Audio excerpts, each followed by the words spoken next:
Først så skærer vi ned i midten af brystbenet med et enkelt snit ned langs ryggen, og så ude i siden for at fjerne alle de små ben, der sidder ude i siden.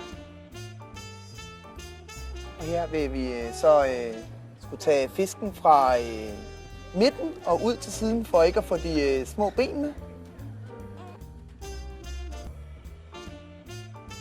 Og så den anden side. Og så vil vi prøve at vende fisken. Og så gør vi faktisk bare det samme på den anden side. Først ligger et snit i midten, og så ude i siden. Man kan svagt ane, hvor de små ben er.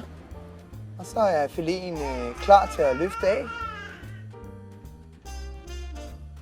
Og vupti, et stykke benfri brystbette. Værsgo.